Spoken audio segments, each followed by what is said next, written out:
Welcome to the lecture for section 3.5. This is MGF 1106 Liberal Arts Math, and my name is Jorge, and this is the last lecture in chapter 3.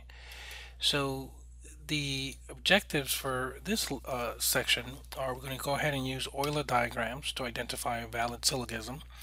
We're going to use Euler diagram to identify an invalid syllogism.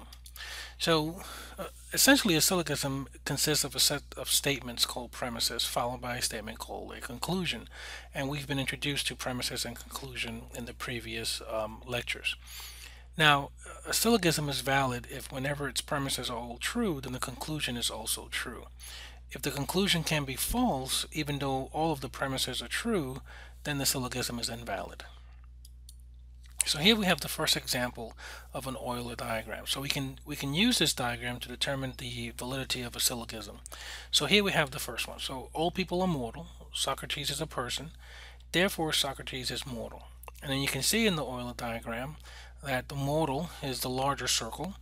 People is the smaller circle that's within the mortal circle, and then Socrates is inside the circle with people. So therefore, since he's in the people set and people are in the mortal set, therefore it's a valid syllogism. So now we're going to go ahead and use an Euler diagram to determine whether the syllogism is valid. So all poets are good spellers. Dante is not a good speller, therefore Dante is not a poet.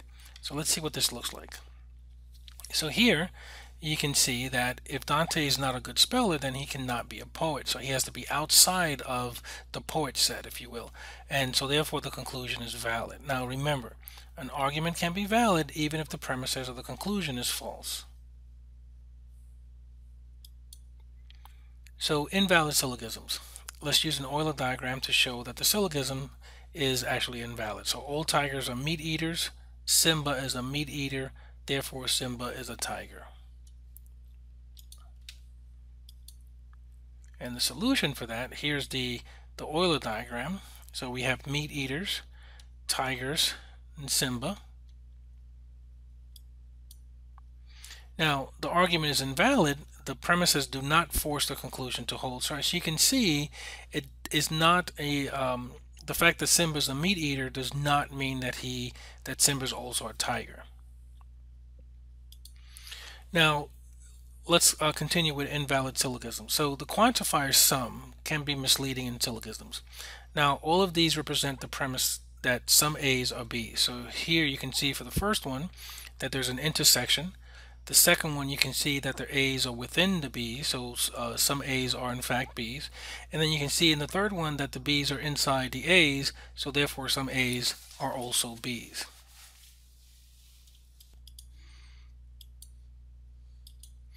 Okay, so here's the next example. All cars manufactured after 2007 have driver side airbags. Some cars with driver side airbags have passenger side airbags. Therefore, some cars with passenger side airbags were manufactured after 2007. So let's see all of the possible Euler diagrams. And as you can see, there is one diagram, one possibility that shows that it is invalid. And since the conclusion does not follow from the premises in one of these diagrams, then we have to state that the syllogism is invalid. So one Euler diagram can show that a syllogism is invalid. So in testing if a syllogism is valid, it's a good method to draw several diagrams with the idea that one of them may show that the syllogism is in fact invalid. So if you're convinced that no diagram can show that the argument of the syllogism is invalid, then you have to conclude that it is valid. So some extra conditions that are always present. So here we have all A's are B's, some B's are C's. So what we're going to do is we're going to go ahead and state the condition that's present in each diagram that has not been stated as a premise. So here we have the three diagrams A, B, and C. So we're going to go ahead and state a condition that's present in each one. So the first one is because the circles containing A's and C's do not intersect, then we can draw the extra condition that no A's or C's. Now for diagram B, because the circles containing A's and C's do intersect, then we can draw the condition that some A's are C's. And then the last one is, since we drew the circle containing A's inside the circle that contains C's, we have the additional condition that states that all A's are C's. And that's the end of section 3.5. Thank you.